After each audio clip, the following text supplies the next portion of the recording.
এক সাহাবী এসে বললেন, ইয়া রাসূলুল্লাহ, এমন ইমাম পাঠিয়েছেন আমাদের এলাকায় বড় বড় সূরা দিয়ে নামাজ পড়ায়, এত বড় সূরা দিয়ে পড়ে, তার পিছনে দাঁড়িয়ে থাকার ক্ষমতা আমার নাই। এই কথা শুনে বিশ্বনবী রেগে গেলেন, কারণ ইসলামের বিধান এখানে লঙ্ঘিত হচ্ছে, ঠিক কিনা?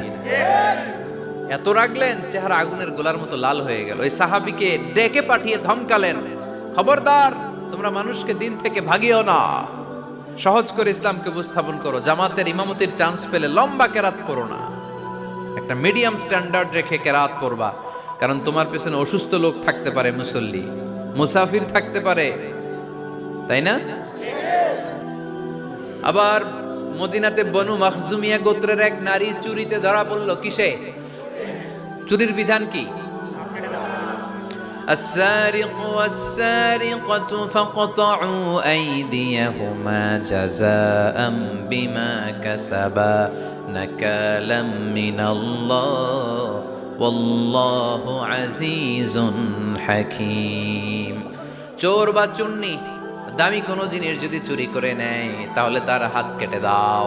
If anyone steal something precious from the society, the government should cut down his right hand. Government কাটবে, আপনি কাটেন না। আবার মুরগি একটা চুরি করছে, দইরা রামদা দিয়ে এক কোপ, এরকম করা যাবে না, ওটা গভর্নমেন্ট করবে।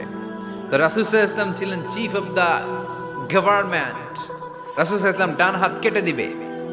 কিন্তু যেই মেয়েটা চুরি করছে এলাকার খুব সম্ভ্রান্ত বংশের মেয়ে, অনেক সময় হয় না এমপির মেয়ে, চেয়ারম্যানের মেয়ে, বড় বিজনেস ম্যাগনেটের মেয়ে, ছেলে অন্যায় করে ফেলছে একটা, আছে না নাই? এখন সাহাবীরা দেখলেন মদিনায় যদি বিশ্বনবী এই চুরির বিচার কার্যকর করে মেয়েটার হাত কেটে দেয়, এই মেয়েটার সম্ভ্রান্ত বংশের লোকেরা বিশ্বনবীর উপর চড়াও হবে, নতুন করে দাঙ্গা বাঁধবে, সবাই যে বিশ্বনবীর কাছে বলবে, কিন্তু কেউ সাহস পায় না।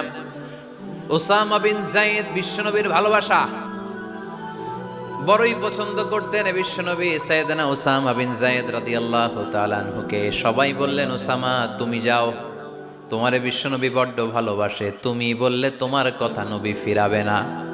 সাইয়েদনা উসামা যে বললেন, ইয়া রাসূলুল্লাহ, সবাই মিলে আমারে পাঠিয়েছে যেন আমি সুপারিশ করি, যদিও বনু মাখজুমিয়া গোত্রের মেয়েটা চুরিতে ধরা পড়েছে, মেয়েটা আসলেই চোর, চুরি করেছে, কিন্তু বড় একটা বিষয়কে খেয়াল করে নবী সবার সুপারিশের কারণে এই মেয়েটার হাত আপনি কেটে দিয়েন না। এই কথা বলার সাথে সাথে বিশ্বনবীর চেহারাটা আগুনের গোলার মতো লাল হয়ে গেল, ক্ষেপে গেলেন বিশ্বনবী।